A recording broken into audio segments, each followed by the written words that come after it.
Today we have a knobby opal from Lightning Ridge that we're going to cut, and I think that this is going to be way better than it actually looks. I'm Justin and this is Black Opal Direct. My family have been teaching and exploring opal since 1961. Click the subscribe button and enjoy as we dive into the best gem in the world, Black Opal. So when it comes to knobby opal is pretty special. This type of piece is a perfect representation of a knobby opal from Lightning Ridge. It has a little bit of potch and sand on the back of the knobby. It has a really nice clean color bar going right through the middle of the knobby, and then it has a white cap on the top. And the white cap is like a matrixy sort of porcelain cap, and it's a natural formation that happens with Australian Lightning Ridge opal. And usually the really good color sits just underneath that white cap. So that's what we're going to plan on doing today, is finding out whether there is some special color underneath that white cap or not. So without any more wasting time, let's get on the wheel and see if it works out. Alright, so this piece really doesn't look like much at the moment, and if my hunch is correct, this is going to be pretty amazing. Now, we have a few issues where there is a possibility that this white on the top could go into the color bar in a couple of spots, making that color bar really thin. It's a possibility, but we don't know for sure until we open it up a bit more. Now firstly, I'm going to take that excess knobby off because I don't think there's any colour there at all, and I think also the sand is beating it all around there. So let's see what happens with the flashlight in there. So you can see pretty much all around.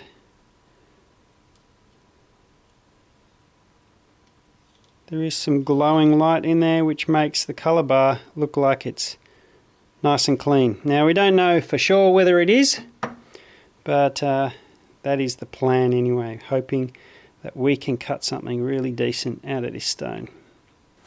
Alright, so we're going to turn the wheel on, get that noise going. We're going to get some water on it.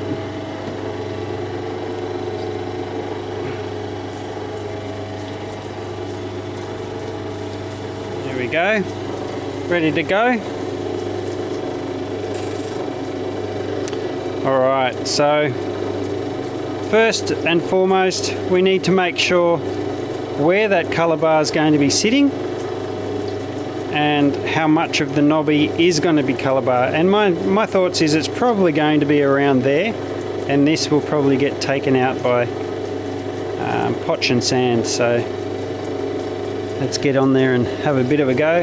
Now we've got the water going.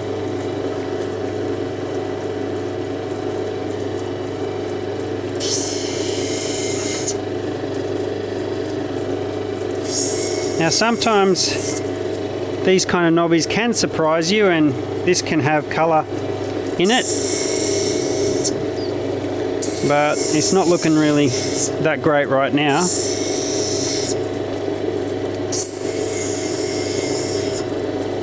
But I did kind of predict that this area would not have any colour, and if it did, it would be beaten by sand, which is pretty much that area there.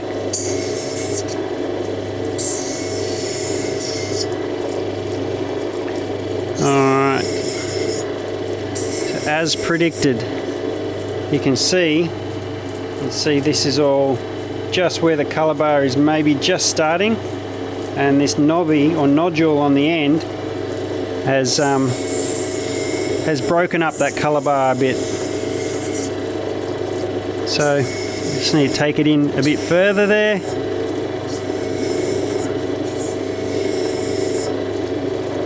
You can see that sand is starting to come into that, so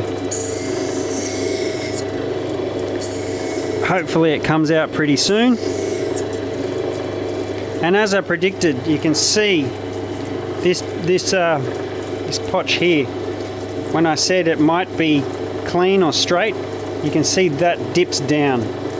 So that's what I'm afraid of, to lose, because the colour bar is not that thick. So if this stays like that, we're in a bit of trouble. So I need to keep coming in on that side just a little bit more, and hopefully it straightens out. All right, so now you can see that that colour bar's, that dip right there is starting to come out. So it's a lot less than it was. I might just take it around the edges just to give it a bit of a clean up and give us a bit of a better idea of how good this colour bar is and what we've got. So just smoothened out that, and let's have a look with the flashlight, see how it looks. So to me, that's looking pretty good. Yep, looking pretty good. I think I like that. So the big question is, how's it going to face? Now, I can choose this side as the back, or I can choose this side as the back, and I really don't like this side. So I think I'm going to go with this side as the back and take that down on the front. And if I look at it with the play of colour on the edges, I dare say I think that the colour faces better from this side too. So that's where experience comes in, and little telltale signs around the edges to give you an idea of what will face better. So I think we're going to take down this side, and I think my decision's made, so I'm going in.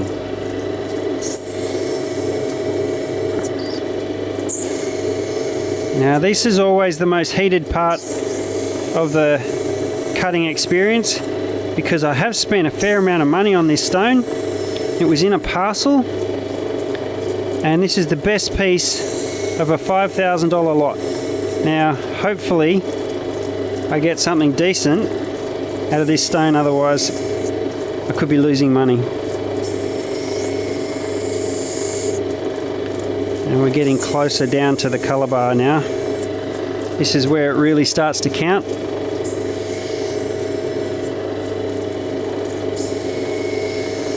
Oh, heart's pumping. Oh my God, look at that. Look at that colour coming through there. That's nice colour. Wow.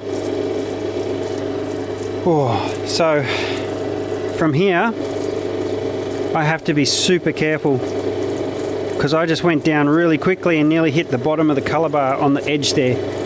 And luckily that sand is there in the way, so I would have had to cut that away anyway.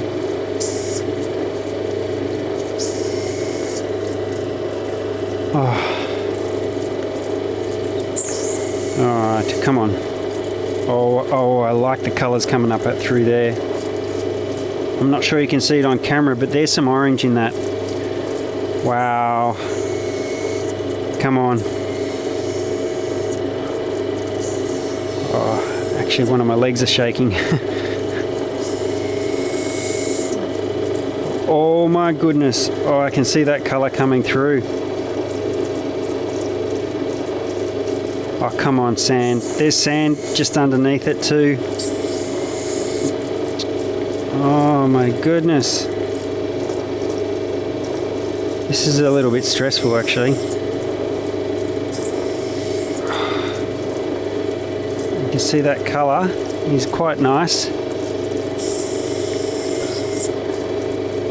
Oh wow. Come on. So from here, all I need is for it to clean up, and if it cleans up, I'm in a good place. I just need that colour to clean up. Come on!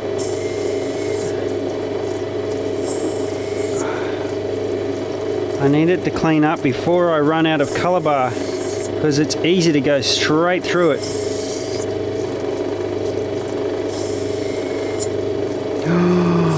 Oh, the haze is coming off the top now. Check that out. There's some yellow and orange in that, and I'll show you on another camera, but you can't actually see it on this camera. That's crazy. But that's got some beautiful colour to it. All right. Taking that edge there a little bit more.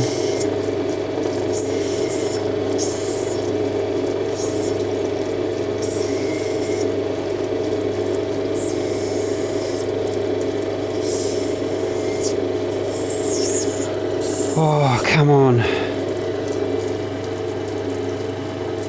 See that there's one tiny little sand spot right there that could give me grief for the rest of the cut.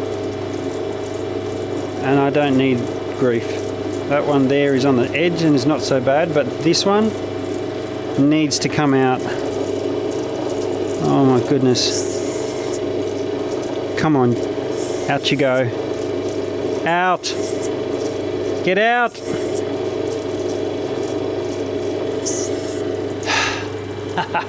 It's out. I got it out. Oh, you beauty. You beauty. All right. I'm just going to take a fair bit off it because I want to get a nice shape in it. But I think we're past the worst of it.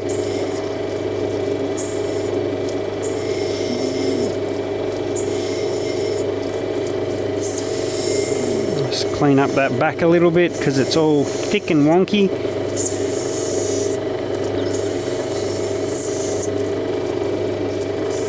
Oh, that's turning out to be a beautiful crystal. Beautiful.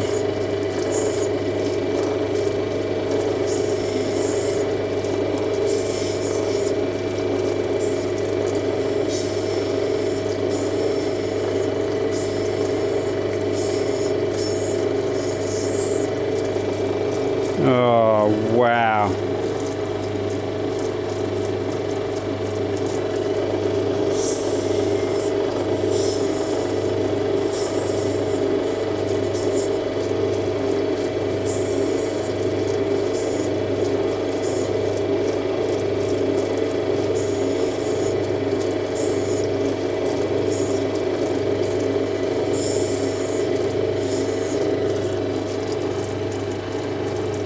Yes, let's go and have a close look at it. Well, that wasn't one of my better filming sessions. Sorry about the camera. I nearly deleted the whole video, but I decided you probably still wanted to see it. It's a bit smaller than I was expecting, but the colour is really nice. And some people ask me actually why the colours look better when you finish the stone than when I am cutting it. And the truth be is that one of the cameras that I use is not as good as the other cameras, so you don't get a better idea of how it's coming out straight up. So this one showed up, it was green in the camera, but when you take it to the proper camera and light box, as I showed you, it's showing a lot of orange as well, which is a major bonus because when you get green and orange in a crystal, the value does go up significantly. So let's start cutting. I bought this rough piece of opal a couple of weeks ago when I was on my trip to Lightning Ridge. While this piece didn't turn out anywhere near as big as I imagined it would, it's still a pretty gem, but that really doesn't take away the fact that I will be making a loss on this parcel.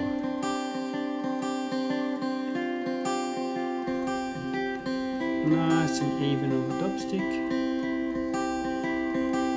We are ready to rock and roll.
That wasn't the greatest outcome in all of my cutting videos. I think it only weighs 1.78 carats, and I was expecting a little bit over 2. I was hoping for 3 to 4, so it's really half the size than I hoped in a round or an oval. I could have made it bigger as a freeform, but they are just harder to sell. And I know a lot of you say, why didn't you leave it freeform? And in my business, and it is my business, I do need to do the right thing for my business, not for the stone, but for my business. So these do sell easier when they're an oval or a round or a cushion cut.